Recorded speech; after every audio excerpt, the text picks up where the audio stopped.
कपड़े पहनने का सलीका नहीं आता, बात करने का सलीका नहीं आता। हम अंग्रेज बहुत अच्छे हैं, हमारा रंग बहुत अच्छा है, हमारी व्यवस्थाएं बहुत अच्छी हैं, हमारी सभ्यता बहुत महान है, हमारी संस्कृति। ये गाना अंग्रेजों ने 200 साल गाया। जो भी अंग्रेज अधिकारी भारत में आता था, पद ग्रहण करने के बाद वो यही गाना गाता था। रोज अखबारों में ये छपता था, क्योंकि उस जमाने के अखबार सब अंग्रेजों के ही कब्जे में थे, तो ज्यादातर न्यूज़पेपर में ये छपता था। तो भारतवासियों ने सुनते सुनते सुनते सुनते 200 साल में मान ही लिया कि शायद यही सत्य है। आपने सुना है, एक झूठ को बार बार कहें, बार बार कहें, बार बार कहें, 10 साल, 20 साल, 25 साल, 50 साल, 100 साल, तो वो सत्य ही लगने लगता है। तो हमने भी मान लिया कि हाँ यही सत्य है, हम नालायक हैं, निकम्मे हैं, नकारा हैं, हमको ना विज्ञान मालूम है, ना तकनीकी मालूम है, हमें कुछ नहीं आता है, जो कुछ हमने सीखा वो अंग्रेजों से सीखा। ये हमने भी मानना शुरू किया। और शायद उन्हीं में से एक है डॉक्टर मनमोहन सिंह, उन्हीं में से एक हुए पंडित जवाहरलाल नेहरू, उन्हीं में से कुछ हैं जो भारत की बड़ी बड़ी विश्वविद्यालयों में पढ़ते हैं, पढ़ाते हैं और रोज भारत को गालियां देते हैं और दिलवाते हैं। ऐसे लोगों की आंखें थोड़ी खुलें, उस दृष्टि से मैंने कुछ दस्तावेज इकट्ठे करना शुरू किया। और मेरे गुरु धर्मपाल जी ने एक दिन मुझे कहा कि देखो, अगर भारतवासी नालायक होते, निकम्मे होते, नकारा होते, कामचोर होते, इनमें कोई गुण ही नहीं होता, तो हजारों लाखों साल से ये भारत देश चल कैसे गया होता। आप जानते हैं भारत कितना पुराना है? नहीं मालूम। कम से कम 1 करोड़ वर्ष की बात कही जाती है। दुनिया के एंथ्रोपोलॉजिस्ट और सोशल साइंटिस्ट भारत के बारे में अब ये मानने लगे हैं कि ये देश हजारों नहीं, लाखों नहीं, कुछ करोड़ वर्ष पुराना है। और कुछ करोड़ वर्ष की जब हम गिनती करते हैं तो भारत में गिनती वहां से शुरू होती है जिस व्यक्ति के नाम पर इस देश का नाम भारत पड़ा, भरत। और भरत का जन्म आज से 8 करोड़ कुछ लाख वर्ष पहले हुआ। आज का नहीं है भरत, 2-5 हजार साल का नहीं। और ये पुराने शास्त्र जो हमारे हैं, जहां पर ये कैलकुलेशन है, एग्जैक्ट कैलकुलेशन लगभग 8.5 करोड़ साल के आसपास बैठता है। इतना पुराना देश। तो एक दिन मेरे गुरु ने कहा कि सोचो जरा, कल्पना करो, भारत की कहानी पुराने शास्त्रों में भगवान आदिनाथ से शुरू है, जैन समाज के जो सबसे पहले तीर्थंकर हुए उनके समय से शुरू है। अब वो सारे के सारे दस्तावेजों को दुनिया के सामने जब रखते हैं तो वो ना तो उनको स्वीकार करते हैं ना नकार पाते हैं। वो ये नहीं कहते कि ये गलत है, लेकिन वो ये कहते हैं कि हमें ये समझने में तकलीफ होती है कि कोई देश करोड़ों साल से कैसे जिंदा रह सकता है। कारण क्या है? अमेरिका 250 साल पुराना है, ब्रिटेन मुश्किल से 2000 साल पुराना है, फ्रांस लगभग 2500 साल पुराना है, जर्मनी लगभग 3-1000 साल पुराना है। और इनमें सबसे पुराना देश जो माना जाता है ना, वो इटली है, वो करीब 4500 साल पुराना है। इटली के पहले कोई देश नहीं था। और ये इटली वही देश है जिसको पुराने जमाने में रोम कहा जाता था। तो रोम के समय से वो गिनते हैं कि हमारे यहां तो यहां से शुरुआत हुई है। तो उनके यहां अधिक से अधिक पुराना देश कोई है तो वो 5000 साल मान सकते हैं। भारत करोड़ साल के ज्यादा है, तो वो कंपैरिजन करते हैं तो ये मानते नहीं। लेकिन वो ये कहते हैं कि इनको नकार भी नहीं सकते, क्योंकि भारत में 8 करोड़ 50 लाख साल पहले के बहुत सारे प्रमाण और चिन्ह ऐसे मिलते हैं जो ये सिद्ध करते हैं कि ये देश पहले था। तो इतना पुराना देश बिना साइंस और टेक्नोलॉजी के कैसे चल गया? बिना सिविल एडमिनिस्ट्रेशन के कैसे चल गया? बिना किसी न्याय व्यवस्था के कैसे चला? बिना किसी चिकित्सा व्यवस्था के कैसे चला? ये तो एकदम असंभव है। और अगर आप भारत को थोड़ा ठीक से जानें और घूमें भारत में, तो किसी भी गांव में चले जाइए, छोटे से छोटे गांव में, उस गांव का इतिहास कम से कम आपको 1000 साल पुराना मिल जाएगा। मैंने हिंदुस्तान में 10,000 गांव देखे हैं पिछले 15 साल में, कोई भी गांव 500 साल से कम पुराना नहीं है। 500 साल तो मिनिमम एज है उनकी। और वो अपनी एज कैसे गिनते हैं? उन सभी गांवों में कोई ना कोई ऐसा मंदिर है जिसको बनाने की डेट उस पर लिखी हुई है। और मंदिर तभी बनता है जब कोई बस्ती बस जाती है। कोई खाली स्थान में मंदिर नहीं बना करते। जहां मनुष्यों की बस्तियां होती हैं, मनुष्यों के गांव बस जाते हैं, वहीं मंदिर बना करते हैं। तो इन सभी गांवों में जो मैंने देखे हैं 10,000 गांव, वो सभी गांवों में कोई मंदिर है, कोई देवालय है, भले वो टूटा हुआ है, भले कुछ खंड खंड है, लेकिन उसमें कोई प्रस्तर लगा है, पत्थर लगा है, उस पर लिखा हुआ है कि ये मंदिर इस साल में बनाया गया, और वो लिखा है उनकी स्थानीय भाषा में।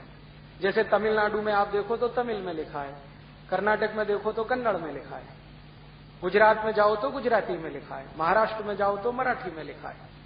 तो वो कहते हैं कि ये मंदिर इतना पुराना, तो हमारा गांव भी उतना पुराना। और कुछ कुछ गांवों में मैं जाता हूं तो वो तो ये कहते हैं कि यहां पर भीम आए थे और उनका पैर बना है, देख लो आ जाओ। हाँ, और आप उनसे बहस कर लो, आप हार जाओगे। वो कहते हैं यहां भीम आए थे, भीम का पांव इतना बड़ा है, देखो उनकी गदा यहां रखी थी, वो पत्थर आज भी बताता है कि यहां भीम का पांव है। कुछ कुछ गांव कहते हैं अर्जुन घूमते घूमते यहां आ गए थे एक बार, जब वो अज्ञातवास में थे। पांडव यहां आए थे, उन्होंने इस गुफा में रहने का 20 दिन 25 दिन कार्यक्रम किया था। तो अब ये अर्जुन हैं, पांडव हैं, भीम हैं, ये तो आज के नहीं है, ये तो लगभग 5000 साल पुराने हैं। माने कई गांव ऐसे हैं जो 5000 साल पुराने। तो इतना पुराना देश जहां पर कोई व्यवस्था नहीं हो तो कैसे चलता है? आप जरा अपने घर के बारे में कल्पना करो। आपका घर अगर पुराना होता जाए तो उसको टिकाए रखने के लिए कुछ करना पड़ता है, उसकी डेंटिंग पेंटिंग कुछ ना कुछ करनी पड़ती है, उसकी सारी व्यवस्थाएं ठीक रखनी पड़ती हैं, तब जाके घर ज्यादा दिन तक टिकता है। अगर हम घर की देखभाल करना बंद कर दें तो घर बहुत दिनों में खंडर हो जाएगा। ऐसे ही देश की देखभाल अगर नहीं हो तो देश भी खंडर हो जाएगा। लेकिन यहां देखभाल हुई होगी तो इतने सालों से यह देश चल रहा है। भारत में बहुत सारे गांव हैं जिनके नाम महाभारत की कहानियों में गिने जाते हैं, सुने जाते हैं, सुनाए जाते हैं। बहुत सारे गांव, उनके नाम बिल्कुल स्पष्ट, और उन गांव में रहने वाली जातियों के नाम महाभारत की कथाओं में कहे जाते हैं, सुने जाते हैं। तो ये कोई झूठ मूठ तो हो नहीं सकता। और अभी दुनिया के आधुनिकतम विज्ञान के केंद्र नासा ने स्वीकार किया है कि ये जो महाभारत कभी हुआ वो कल्पना नहीं है, वो सच्चाई है। और अभी नासा ने कुछ फोटोग्राफ्स रिलीज किए हैं जो ये बताते हैं कि कभी कुरुक्षेत्र हुआ करता था जहां पर इस तरह के युद्ध हुए हैं। और उसी नासा ने अभी कुछ फोटोग्राफ्स निकाले हैं जो सैटेलाइट की मदद से लिए गए हैं कि भगवान श्री राम के जमाने का बनाया हुआ पुल जिसका नाम है सेतु समुद्रम, वो आज भी जीवित है मद्रास से 40 नॉटिकल माइल की दूरी पर। और वो पुल शुरू हुआ है भारत से और गया है श्रीलंका तक। तो हमने तो पढ़ी है कहानी कि रामचंद्र जी ने पुल बनाया था, उसमें नल और नील दो बड़े कंस्ट्रक्शन इंजीनियर हुआ करते थे, सिविल कंस्ट्रक्शन का जिनको बहुत नॉलेज था, उन्होंने वो पुल खड़ा किया था। पढ़ा है कि नहीं पढ़ा? अब मैं नल और नील को कंस्ट्रक्शन इंजीनियर इसलिए कह रहा हूं कि आपको जल्दी समझ में आए। अगर उस जमाने का शब्द इस्तेमाल करूंगा तो आप ढूंढेंगे ये मतलब क्या है इसका। तो नल और नील ने वो पुल बना दिया था, और वो पुल का डेटिंग अभी हुआ है, नासा ने डेटिंग किया है, कार्बन डेटिंग आप सब समझते हैं। तो 5,13,000 कुछ 100 साल पुराना वो पुल है और अभी भी सुरक्षित है। बस इतना ही है कि पहले वो समुद्र के ऊपर होता था, अब नीचे चला गया। नीचे कैसे चला गया? अब पिछले 5,13,000 साल में कितनी सुनामी आए होंगे। एक सुनामी तो हमने देखा अपनी आंखों के सामने जिसमें 20-20 मंजिल की बिल्डिंग पानी में चली गई। तो हजारों सुनामी आए होंगे, उससे पानी में चला गया, लेकिन टूटा नहीं है, क्रैक भी नहीं हुआ है। उसके सारे फोटोग्राफ्स बताते हैं कि वो पूरा का पूरा सुरक्षित है। अब शुरू होती है हमारी बात कि अगर 5,13,000 साल पहले बनाया गया कोई पुल आज भी सुरक्षित है तो कोई तो टेक्नोलॉजी रही होगी उस पुल को बनाने की, ऐसे ही तो नहीं बन गया। मैंने हमारे कुछ दोस्तों से कहा कि भाई नासा के पास इसके बारे में जितनी जानकारी है वो सब भेजो। कुछ हिंदुस्तानी हैं जो नासा में काम करते हैं। जब नासा ने पहली बार ये फोटोग्राफ्स रिलीज किए ना, तो सबसे पहले यूरोप के कुछ जर्नल्स में छपे, फिर बाद में न्यूज़पेपर में छपे, बाद में हिंदुस्तान के भी बहुत सारे न्यूज़पेपर्स में छपे। मैंने वो मंगाए। तो अब नासा के वैज्ञानिक यहां तक कहते हैं कि ये पुल ना सिर्फ सुरक्षित है बल्कि इसकी डिजाइन भी पूरी सुरक्षित है। और इसका अध्ययन करने से पता चलता है कि भारत में आज से 5,13,000 साल पहले की टेक्नोलॉजी क्या थी। वो पुल पता है कैसा है? उसकी सबसे बड़ी विशेषता है वो पत्थर से बना हुआ है, ईंट का इस्तेमाल उसमें नहीं है। और भारत में आज से लाखों साल पहले पत्थर ही इस्तेमाल होते थे। ये ईंट बनना तो पिछले 1,500-2 हजार साल में आया, उसके पहले पत्थर ही होते थे। और उससे भी बड़ी बात यह है कि उन पत्थरों को जोड़ने के लिए बीच में कुछ मटेरियल इस्तेमाल किया गया है, वो आज भी सुरक्षित है। आप जानते हैं आधुनिक विज्ञान ने एक टेक्नोलॉजी लाई है जिसको सीमेंट कहते हैं। सीमेंट की मैक्सिमम लाइफ कितनी है? कितनी है? 2500 साल, मैक्सिमम 100 ईयर्स। दुनिया के सीमेंट तकनीकी में काम करने वाले सभी वैज्ञानिक कहते हैं कि सीमेंट की अधिकतम जिंदगी 100 साल है। लेकिन कुछ वैज्ञानिक तो यहां तक कहते हैं कि अधिकतम जिंदगी की परिभाषा क्या? अधिकतम जिंदगी की परिभाषा अगर हम ये माने कि जब तक ये खंड खंड ना टूटे तब तक, या हम यहीं से मानना शुरू कर दें कि बनने के कितने दिन बाद क्रैक्स आ जाते हैं। अगर वो कहते हैं कि भाई बनने के कितने दिन बाद क्रैक्स आ जाते हैं, यहां से शुरू करें, तब तो सीमेंट की जिंदगी 5 साल भी नहीं। अच्छी से अच्छी बिल्डिंग को देख लेना, आज बनी है, साल भर बाद उसमें क्रैक्स दिखाई दे जाएंगे। तो कई वैज्ञानिक तो कहते हैं कि अगर क्रैक्स को हम आधार बनाएं तब तो ये 5 साल की जिंदगी भी नहीं है सीमेंट की, लेकिन पूरी बिल्डिंग खंड खंड टूट जाए तो 100 साल है। तो हम मान लें कि 5 साल से लेकर 100 साल है। अच्छा, अब दूसरी बात बताता हूं। आपने कभी भारत का कोई किला देखा? फोर्ट? राजस्थान में तो आप हैं, यहां 2-3 किले बड़े मशहूर हैं। आमेर का एक किला है जयपुर में, जोधपुर का एक किला है, जैसलमेर का है, चित्तौड़गढ़ का है। ये सब किलों में आप जानते हैं सीमेंट लगा है? नहीं, चूना लगा है। चूना की मैक्सिमम लाइफ मालूम है कितनी? अगर वो 5 साल और 100 साल की कहानी कहें सीमेंट के बारे में कि क्रैक्स पड़ना शुरू हो, वहां से जोड़ें तो 5 साल और खंड खंड टूटे तो 100 साल, अगर चूने को ऐसा कहना शुरू करें तो चूने की मिनिमम लाइफ 500 साल है और मैक्सिमम लाइफ 2 से 2,500 साल। भारत के जितने भी किले हैं ना, आमेर में देखो या चित्तौड़गढ़ में या दक्षिण में चले जाओ या पश्चिम भारत में, बहुत सारे किले 250-300 साल से लेकर 1000-1200 साल पुराने, और इनमें दीवारों में क्रैक्स नहीं है। पत्थर उखड़कर गिर जाएगा, क्रैक नहीं आएगा कभी। मतलब क्या है? मतलब यह है कि चूने की टेक्नोलॉजी सीमेंट से कुछ ऊंची तो है। और आप जानते हैं सीमेंट और चूने का रॉ मटेरियल एक ही है, ये मालूम है ना? दोनों का रॉ मटेरियल एक ही है। इसका माने बनाने की जो तकनीकी है उसमें कुछ अंतर है। सीमेंट उसी रॉ मटेरियल से बनता है जिससे चूना बनता है, बस अंतर इतना है कि सीमेंट यूरोप में बना है, चूना भारत में बना है। चूना 500 साल तो कम से कम जिंदा रहता है, 2,500 साल तो अधिकतम जिंदा रहता है। सीमेंट तो 100 साल से भी कम समय तक ही जिंदा रहता है। तो कौन सी टेक्नोलॉजी ऊंची है, चूने की कि सीमेंट की?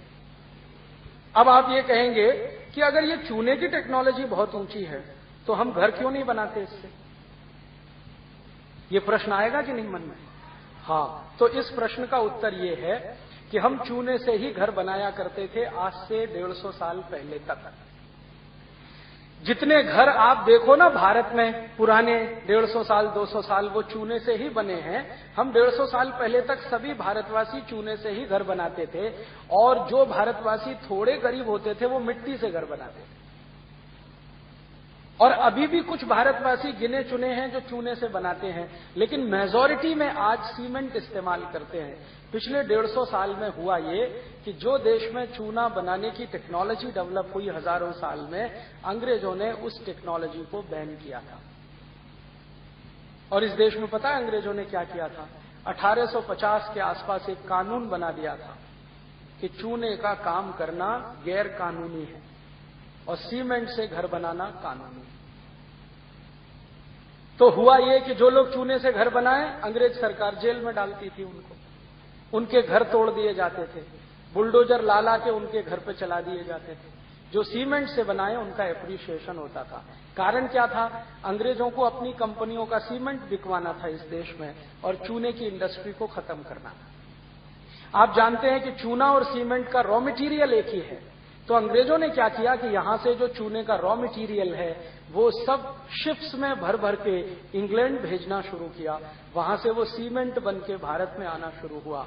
हमको चूना मिलता नहीं था घर में बनाने के लिए, सीमेंट आसानी से उन्होंने उपलब्ध करा दिया।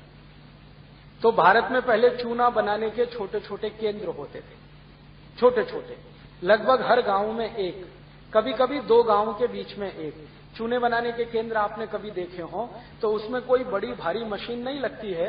एक छोटा सा खड्डा खोदा जाता है, सर्कुलर, कुछ करीब करीब 5-6 फीट गहरा होता है और एक मोटा सा पत्थर का पहिया बनाया जाता है। उस पहिए के नीचे चूने का जो रॉ मटेरियल है, स्टोन, जिस स्टोन से चूना बनता है, जिसको लाइम स्टोन कहते हैं, वो छोटे छोटे टुकड़ों में तोड़कर उस सर्कुलर शेप की जो खाई है ना, ट्रेंच, उसमें डाल देते हैं। उसके ऊपर वो पत्थर घुमाया जाता है और इसके ऊपर बीच बीच में दूध डाला जाता है। दूध, आप सोचो, हमारे हिंदुस्तान में दूध डाल के चूना तैयार होता था। माने दूध हम सिर्फ पीते नहीं थे, दूध से चूना भी बनाते थे। इसका मतलब यह है कि दूध बहुत होता होगा। क्या मतलब हुआ?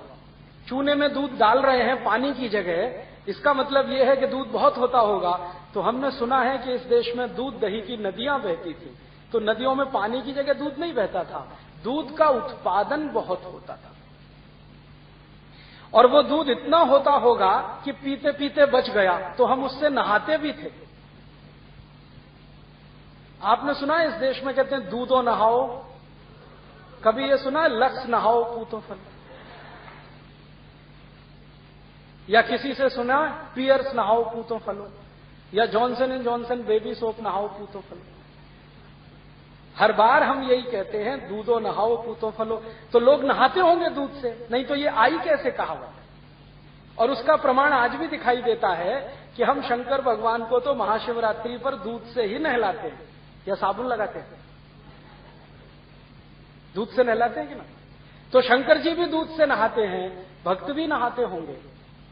तो दूध बहुत था, उपयोग करने के बाद बचता होगा तो चूना बनाने में इस्तेमाल होता था। और चूने को बनाने में बस इतना सा ही लगता है, एक सर्कुलर, वो मैंने कहा ना ट्रेंच, एक पत्थर का पहिया और उसको चलाने के लिए बैल, बस इतना ही लगता है। और रॉ मटेरियल लाइमस्टोन थोड़ा थोड़ा तोड़ तोड़ के डाल दिया, दूध डालते डालते पीसते गए, दूध डालते गए, पीसते गए, दूध डालते गए, 25-30 दिन में वो तैयार होता है। फिर उसको जब कंस्ट्रक्शन में इस्तेमाल करो तो उसमें जो बॉन्डिंग फोर्स है वो इतना ताकतवर है कि 2500 साल तक उसे कोई हिला नहीं सकता। ये है भारत की टेक्नोलॉजी। और इस टेक्नोलॉजी को अंग्रेजों ने किया क्या? कानून बनाकर पाबंदी लगा दिया।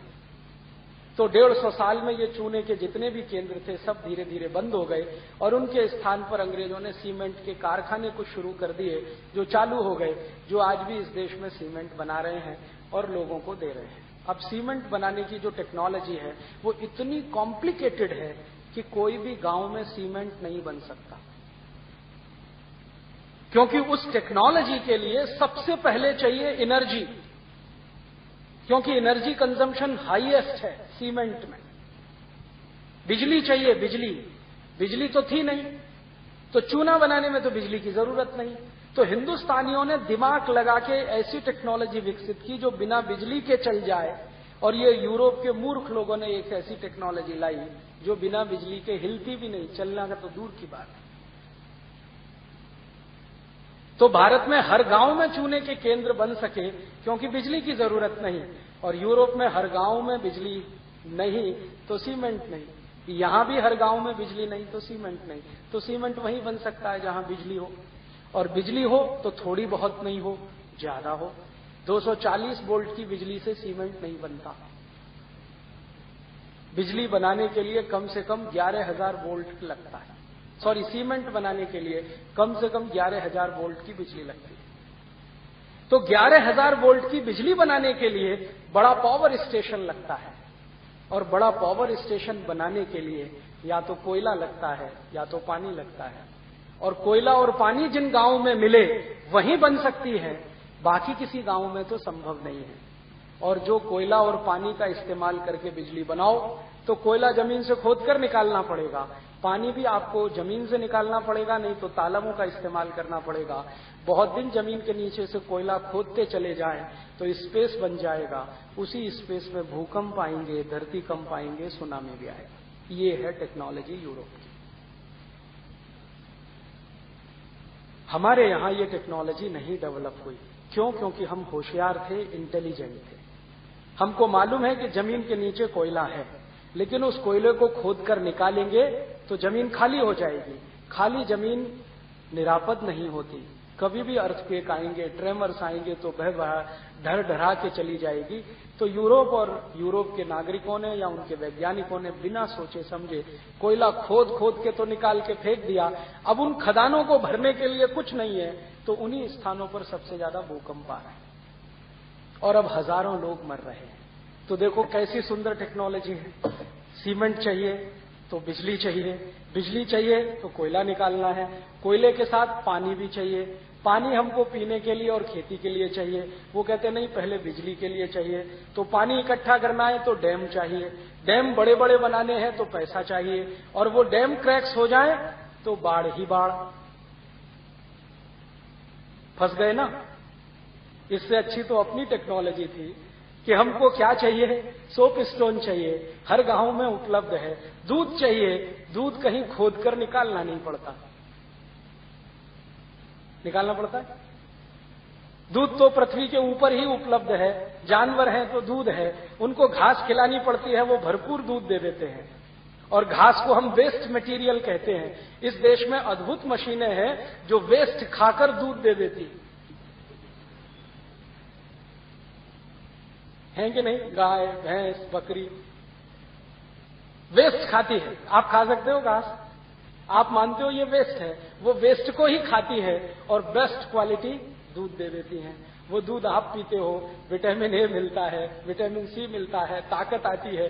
वो दूध अगर पत्थर में डाल दो तो और ताकत बढ़ा देता है पत्थर की, और वो पत्थर से पत्थर को चिपका दो बीच में रख के तो 500-500 साल टूटता नहीं। ये है टेक्नोलॉजी। अब जरा सोचो और विचार करो कौन सी टेक्नोलॉजी बेहतर है। दूध और पत्थर का इस्तेमाल करके चूना बनाने वाली। क्योंकि इस टेक्नोलॉजी में सबसे महत्वपूर्ण बात पता है क्या है, कि आप प्रकृति का, नेचर का कोई भी नुकसान नहीं करते। और ये जो सीमेंट बनाने वाली टेक्नोलॉजी है, इसमें हर समय प्रकृति का नुकसान करते हैं, उसके खिलाफ काम करते हैं। आज की सारी दुनिया परेशान है, पर्यावरण प्रदूषण बढ़ रहा है, माने प्रकृति के साथ छेड़छाड़ हुई है, उसके दुष्परिणाम बढ़ रहे। तो भारत में जो टेक्नोलॉजी आई वो इस तरह की कि जो प्रकृति को ध्यान में रख के काम करे। यूरोप में जो टेक्नोलॉजी आई वो इस तरह की जो प्रकृति का नाश करे और काम करे। प्रकृति का नाश करके काम करने वाली टेक्नोलॉजी 100-200 साल से ज्यादा नहीं चलती, और प्रकृति का साथ देकर चलने वाली टेक्नोलॉजी हजारों साल चलती है। उसी को सस्टेनेबल कहते हैं। तो भारत में जो टेक्नोलॉजी बनी वो सस्टेनेबल है, प्रकृति के साथ चलने वाली है, लेकिन उसकी स्पीड कम है। जानते हैं क्यों है? क्योंकि नेचर की स्पीड भी कम है। आप सुनते हैं पृथ्वी घूमती रहती है, क्या स्पीड है? अगर जेट की तुलना करें, जेट प्लेन का पहिया घूमता है रनवे पर टेक ऑफ करने से पहले, उसके साथ पृथ्वी के घूमने की तुलना करें, स्पीड किसकी ज्यादा है? जेट के पहिए की। हमने स्पीड नहीं बढ़ाई क्योंकि पृथ्वी की स्पीड ज्यादा नहीं है घूमने। हमने इस बात का ध्यान रखा कि पहिया बनाओ तो सही, लेकिन कम स्पीड में चलने वाला। आपको मालूम है दुनिया में सबसे बड़ा इन्वेंशन है वो पहिया है। ये पहिया बना तो बहुत सारी मशीनें बनी हैं दुनिया में। जो पहिया नहीं होता तो दुनिया में कोई मशीन नहीं थी। और पहिए का आविष्कार भारत में हुआ है, यूरोप में नहीं हुआ है कहीं। यूरोप के वैज्ञानिकों ने यह मान लिया है कि हमारे यहां तो पहिया 250 साल से आया, लेकिन भारत में तो पहिया तब से है जब से भारत है। आपने वो देखा है अशोक चक्र? वो पहिया ही है और अशोक के समय से है, और अशोक आज का नहीं है, आज से लगभग 2500 साल पहले का है राजा। और भगवान कृष्ण के हाथ में भी पहिया ही है, जिसको सुदर्शन चक्र कहते हैं, वो तो 5000 साल पुराना है। और विष्णु जी के हाथ में भी पहिया ही है। विष्णु जी कृष्ण से और 5 लाख साल पहले के हैं। माने पहिए का आविष्कार इसी देश का है। लेकिन हमने क्या किया है, पहिए में स्पीड ना आए ज्यादा, तो उस पहिए से बैलगाड़ी बनाई, और यूरोप ने उसी पहिए से जेट प्लेन बनाए। अब हमने क्या कहना शुरू किया, देखो जी वो तो बहुत इंटेलिजेंट हैं, उन्होंने पहिए को हवाई जहाज में लगाया, हवाई जहाज उड़ाया, और हम इतने मूर्ख हैं कि पहियों को बैलगाड़ी में बनाया, वो धीरे धीरे चलती रहती।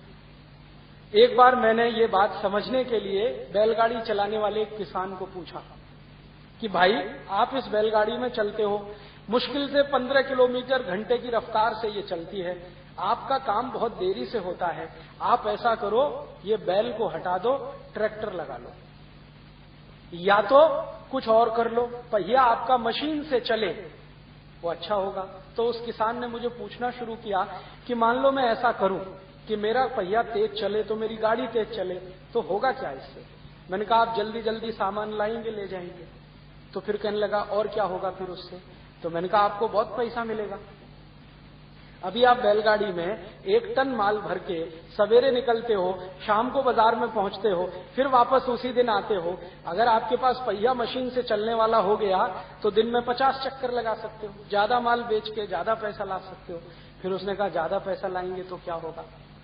मैंने कहा ज्यादा पैसा लाओ तो घर में मजा करने की चीजें खरीदो, टीवी खरीदो, फ्रिज खरीदो, वॉशिंग मशीन खरीदो, इलेक्ट्रॉनिक ओवन खरीदो, और ये सब खरीद खरीद के पैसा खर्च करो, अच्छे अच्छे कपड़े पहनो, अच्छे बिस्तर पे सो, तो फिर क्या होगा? उसने पूछा। फिर मैंने कहा आपको सुख मिलेगा, शांति मिलेगी। तो उसने कहा अभी भी मुझे सुख और शांति ही मिली हुई है, आप मेरा दिमाग खराब कर रहे हैं, आप जाइए।